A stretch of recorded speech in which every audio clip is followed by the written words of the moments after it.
on food first. Pardon me? I do food first. Hey, if you want someone else to go first, I can No, you don't. kind of step to the side and Scott, come in. get out where I fit.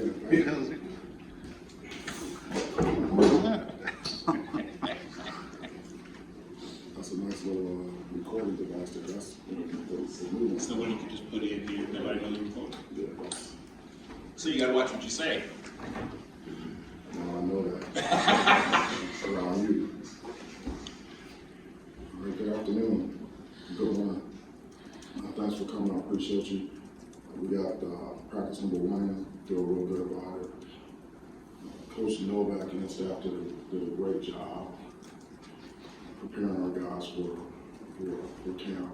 A lot of work put in, obviously with strength and conditioning over the summer, lifting and running. And I feel like we're in a good spot physically starting camp, and we're very focused and organized today. So the best is ahead. We're just gonna keep chopping. We got number 1 in the book, so I'll open it up. Questions or something else?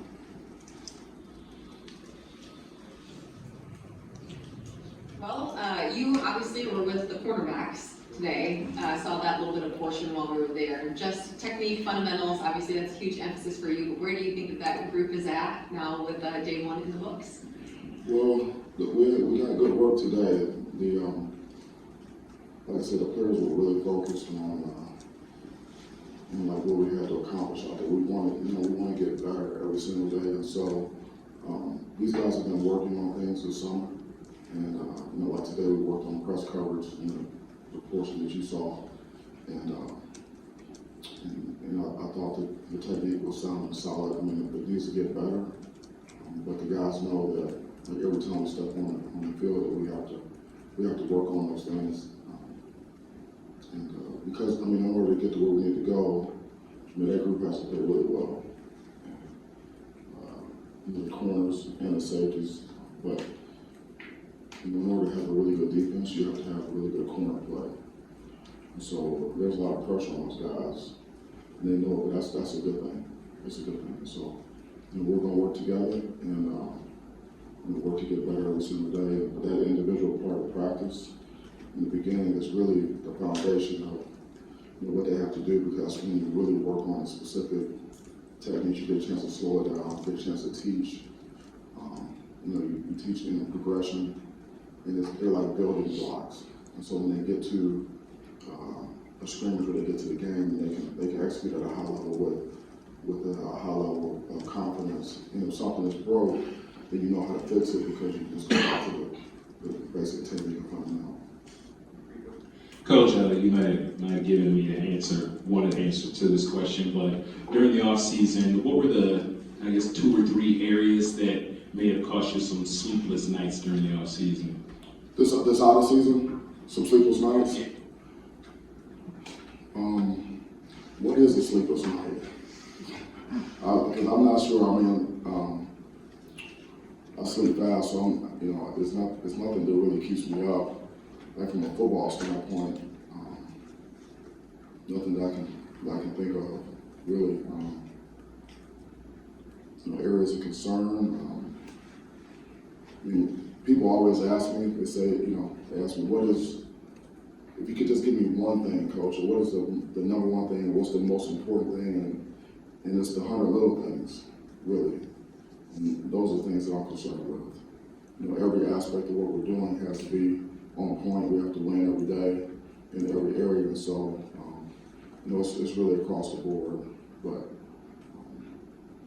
I'm not comfortable, I can tell you that much. I know that within the last year, you got an idea of how to blend new guys, the transfers and everything. How much did maybe the last fall camp and then everything that's gone on in the last year help to this point to get guys on the same page coming in day 1? So, the players know that we're going to add guys to the team every year, whether they're from the high school ranks or whether they're transfer guys. And it's always been that way. There's always a new team, and like today was practice 1 for fall camp, but we've been working since spring ball and then all throughout the summer. with the majority of these guys. And the guys that just got here in June, you know, we've had a full summer with them, so they know what to expect, like how we practice, what our standards are, and how we work. And we told the guys that they have to decide, you know, they have to decide to perform to the standard every single day. The choices and decisions that they make on a day-to-day basis are that's going to be what determines like the outcome, what they do, what they decide to do. And when you have a standard and everyone knows what the standard is, all choices and decisions should point to that standard. And if you're not performing to the standard, you're not living up to the standard, that means you decided to, you made a choice not to, and that's a problem. And I don't see those problems right now. I was wondering, obviously Peyton's the only quarterback who's taken a snap in the game for you. What you've seen from the other guys, what you saw through spring and maybe the summer, just moving forward as you start camp. Yeah, so Jay Johnson does a really nice job with our quarterbacks. You know, he played the position. He's really good with technique and fundamentals, like already talked about. So the guys have a really good, you know, solid base to improve, and that's what I see from our guys. It's constant improvement, and when they improve, they improve with the fundamentals and the techniques, and they have a better understanding of the offense, you know, what their role is, and you know, just have more command, and they have more confidence because they have more success on a day-to-day basis, like in practice. So that's what I'm seeing from those guys, all of them. They're just more confident. They have more command. They're more sound and solid, and that leads to more consistency. And at that position, especially, consistency and performance is critically important. Now, you kind of stole my thunder with your last answer, but I was going to ask you, how is day one different than any other? I know it's not really your first practice, but do you notice, you're always talking about getting this much better. Do you notice any energy level difference on day one just because it's day one or not? Well, yeah, there's always a buzz for day one because guys are excited to get going. Yeah. And we only get 25 practices before the first game, and so they're excited. There's a level of intensity for day one. For me, like day one is like the biggest improvement is from like practice 1 to practice 2 because you know the first practice is not always one that I want it to be. It's never what I want it to be, that first practice. So there's things that we need to fix, you know.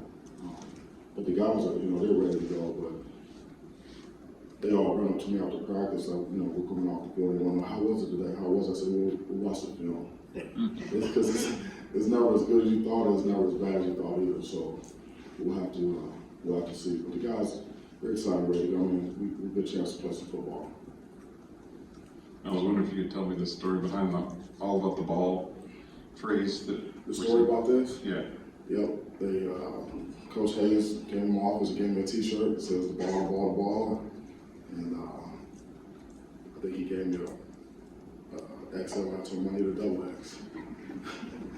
So, but it's all about the ball. So, you know, taking the ball away is a huge emphasis for pretty much any defense because the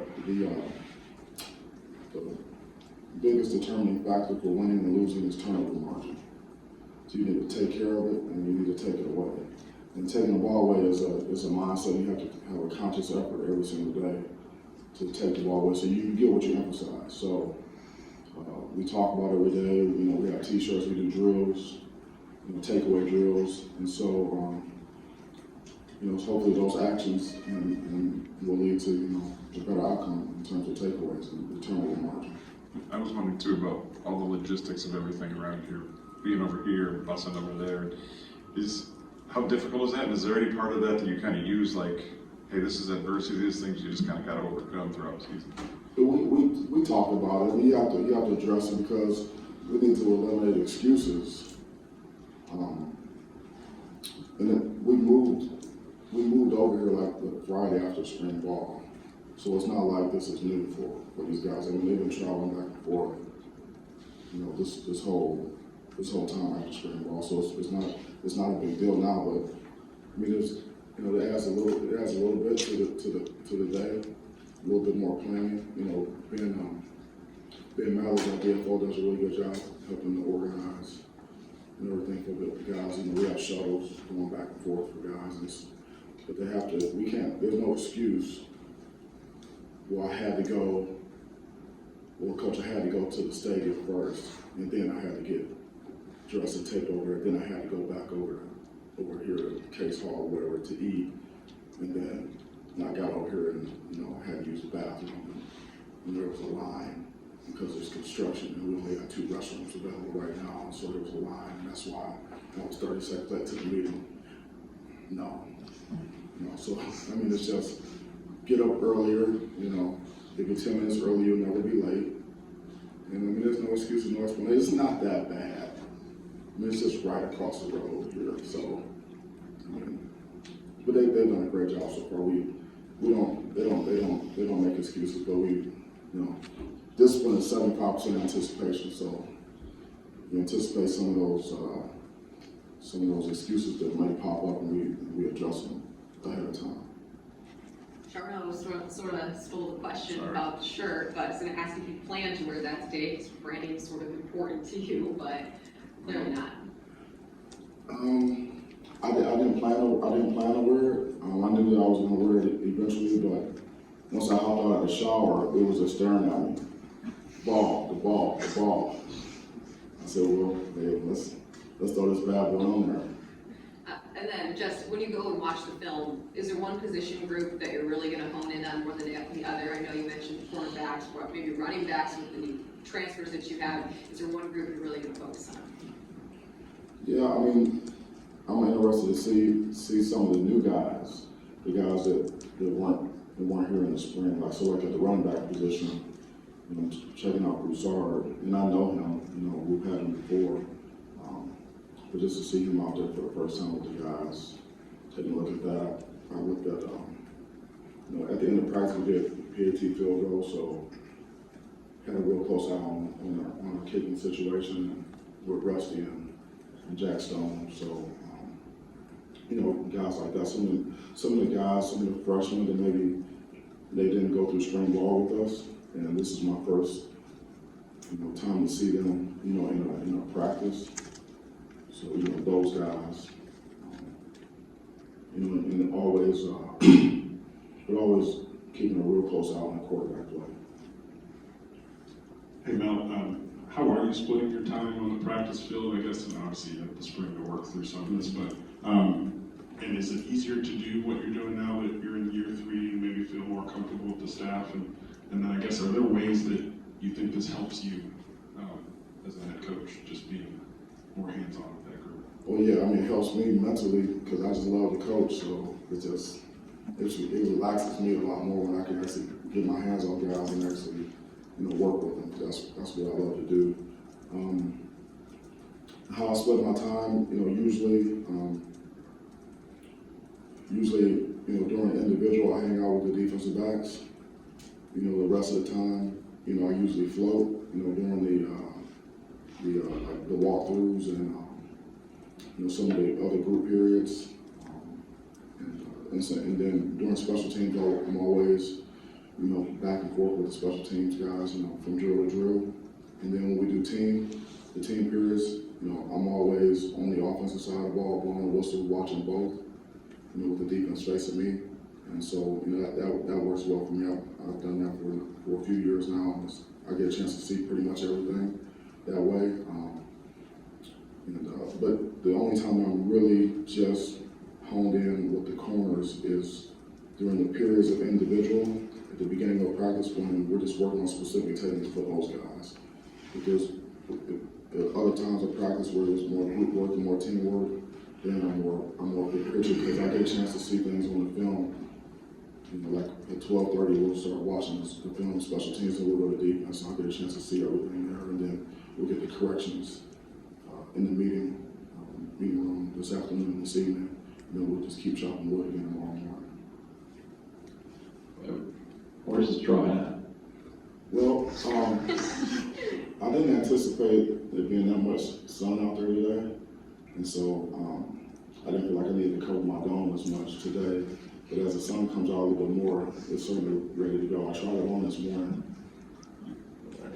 I did want to, you guys have had a year now, well, no, you're in your year 3, but obviously 2, but the second normal year, I guess.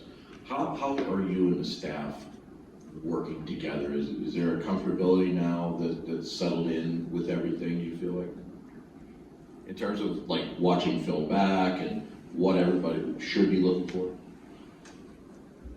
My experience has been when you work together and for a longer period of time, you get to know each other a lot better. And so it becomes actually even more fun that way because, you know, we all know each other and you can kind of anticipate what guys are going to do and what they're going to say out there.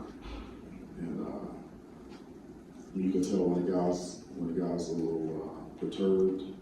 You can tell when the guy's excited about something, you know. So, and we push each other out there, you know, to coach the kids and in terms of, you know, how quickly we can get the drills started and how much we can push our guys, how much energy we bring. And so it's just when you get to know guys a little bit more, you know, it's the trust actually builds a little bit because, you know, when you're in a high risk situation, like what we're doing is like trying to win football games, it's the trust has got to be at a high level, and the trust really has 2 components. It has intimacy and it has credibility.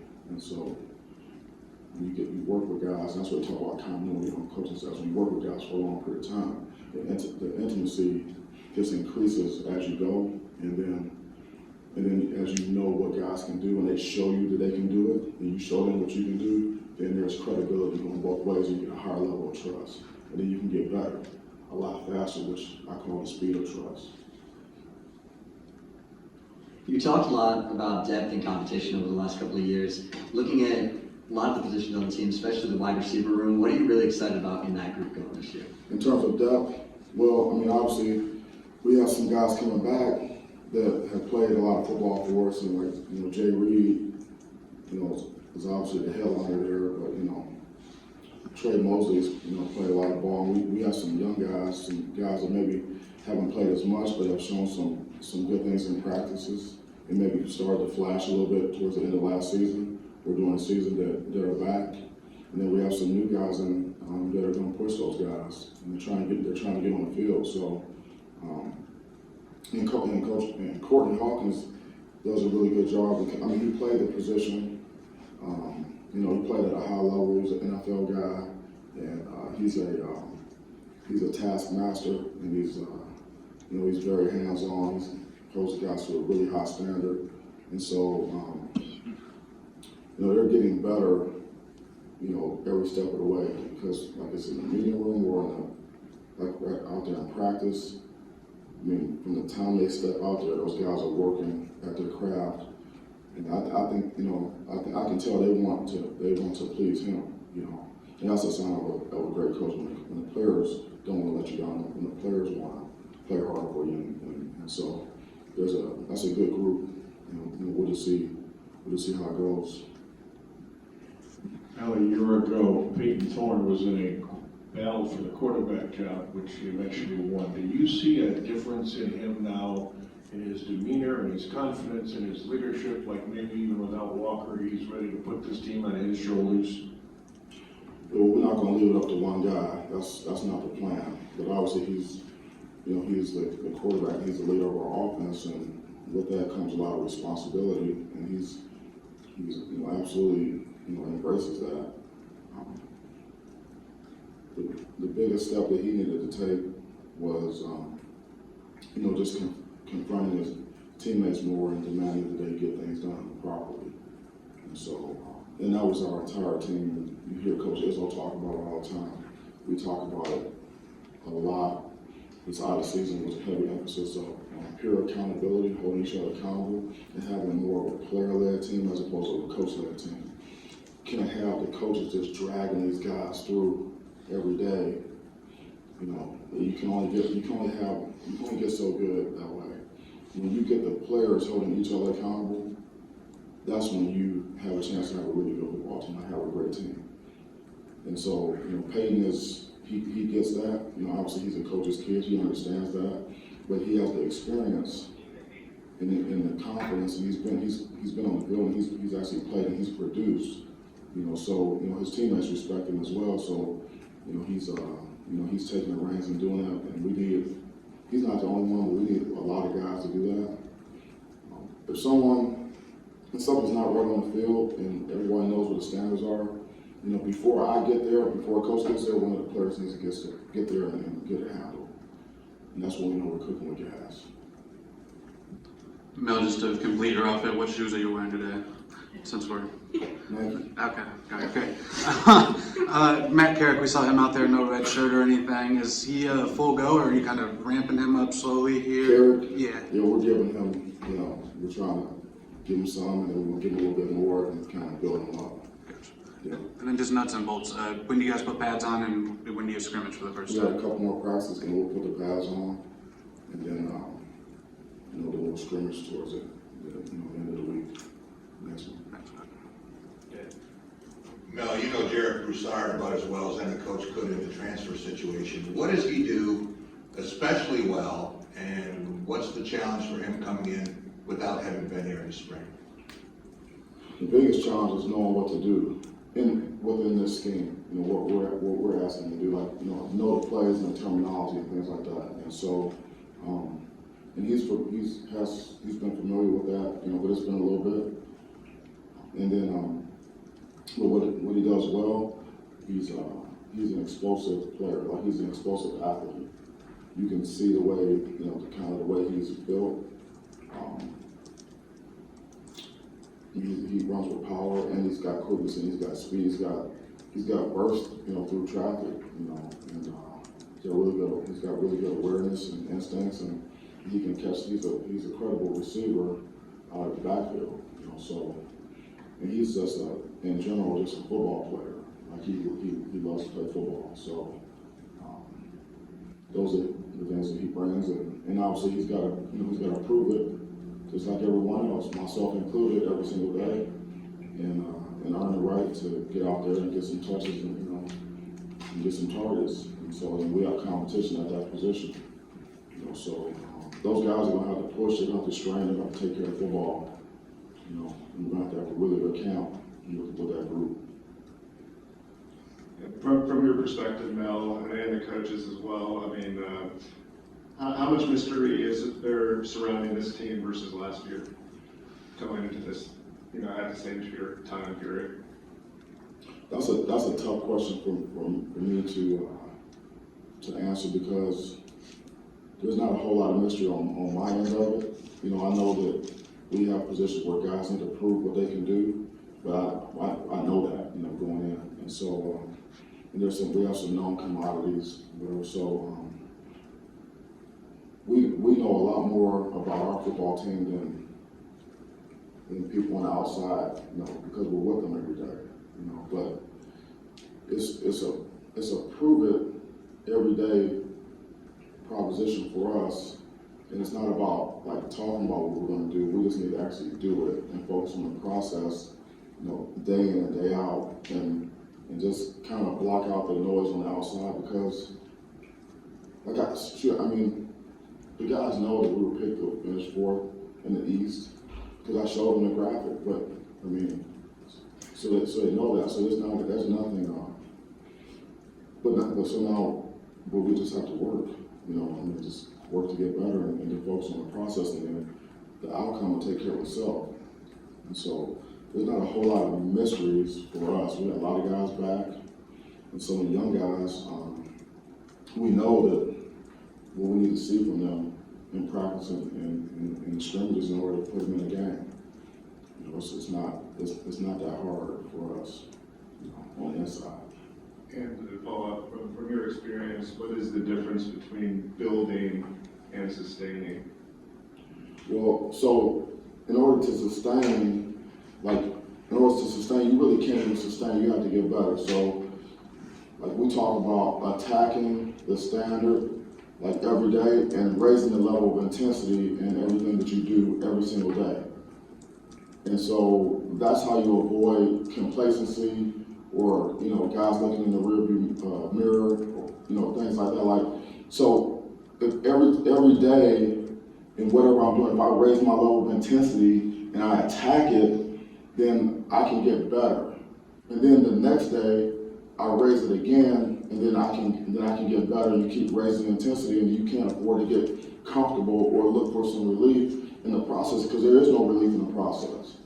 And so it's our job as coaches to press these guys hard every day to make sure that they bring the intensity, and then if they have peer accountability, then the guys can push each other and hold each other accountable, and we won't have any complacency. We won't have guys getting comfortable and looking for relief and thinking about last year and things like that, because we didn't even do anything last year. Mel, following up on what Jack asked about with Jarek, he asked about Jarek the player, but I'm interested in Jarek the person. How maybe different is he from the kid who you started recruiting all those years ago, or has he kind of always been the same guy for all these years? Well, so, you know, Jared, it's been a couple of years, you know, since we had him, and so, and you can see, like, he's just more mature. These guys just grow up. You know, when they're young, the guys that come out of high school, they're young guys, like, you can just, it's like if you have kids, like, you can kind of see them just grow and mature, and that's what you see these guys. And then, you know, obviously from a physical standpoint, he's just bigger than he used to be. You know, because he's been lifting weights for a few years and you know, doing a great job with that. So he's more mature. You know, he's more developed. And that's typically how it goes with these guys, you know. And that's usually the people always ask me, like, what's the biggest difference with, like, the high school guys and the college guys, and how do the young guys get on the field? You know, earlier, it's usually the maturity. If they can physically do it, then it's usually the maturity factor that holds guys back. And the guys that you see that they look like they can play, but they're not on the field, it's usually a maturity deal. As they mature, then they start to get it, and then you see them on the field. Two more, in the back and one in the hallway. Your program's been able to find some really key contributors to the transfer portal. As it keeps developing and changing, how have you and your staff been able to maximize what it offers and adjust to constantly bringing or offering guys in that might be in other programs? How do we adjust to the portal? The new pro portal, how it's developed and how it's changed since then? Yeah, you talking about, like, the portal, like, how do we manage the portal and how? Yeah, it's bringing in talent, what that's been like as it's changed the last few years. Yeah, so the portal is a little different than like free agency for the NFL, because, like, in the NFL, you pretty much know who's going to come up as a free agent. You know, just based on the contract. You have a pro side of the personnel department, you got a college side and a pro side. They scout your team and the 31 other teams, and everybody knows who's going to be up. But with the portal, you don't know who's going to hit the portal any given day. You know, the thing that we do know is we know there's going to be players in there, and we know there's going to be guys that are going to be good enough to help us. We know that at every single position. We know some positions there's going to be less players than other positions. You know, and there's some positions like where it's just hard to get a guy. Like, you're not going to find, it's hard to find, you find, but it's hard to find like a elite left tackle in the portal, right? Or a big time D tackle in the portal. I mean, they're there, but they're few and far between. And so it just makes the roster management more complicated, because you don't know who on your team is going to go in the portal. And then you don't know what's out there. You're trying to project 2 and 3 years out, and hopefully you get into a situation where you don't feel like you need to go to the portal to make it. You go to the portal because it just helps you, but it's not like a dire situation. You must stay out of a situation where you just count on someone to pop up in the portal one day, because you don't know. You can't really plan for that. So. That's why we're working really hard to build through the high school ranks, you know, and emphasizing, like, bringing in the best players and fighting and competing to to get those guys, you know, get them committed and then ultimately get them signed, regardless of where they are and how heavily recruited they are. You know, because we can absolutely control that. You know, who we find and who we evaluate, and then who we target, and who we recruit hard and who we sign. We can control that. The portal is we don't have as much control over that. And so, but we're dedicated to making sure that we're thorough with the guys in the portal. Like, we monitor it, and then we have a process in terms of finding out about guys and doing our homework on guys quickly. Then about the portal, man, guys are in and they're out. Sometimes these guys are in and they already know where they want to go before they get in. You know, so it's like kind of like a short window sometimes with those guys. A very short process. So we're equipped for that. We adapted to that, and we get that. And then it's all about fit too, as well. I mean, it's not just the talent, the height, weight, speed. It's you know, does this young man fit into our culture? Is he going to buy into what we're all about here? Is he going to add value that way? Because our culture is a culture that stands for the standards, and we're not going to change them because of, you know, one guy, one talented guy. It's going to be, you know, working outside the framework of our culture. Last question, come up here. There were a series of tweets this morning about something you have launched, NF Tuck. Can you describe why that's important and just what you hope it does for the program? I mean, just what is it to? Yeah, so you know, it's just a series of NFTs that are going to be offered, and the proceeds are going to go to the Boys and Girls Club of Southeast Michigan.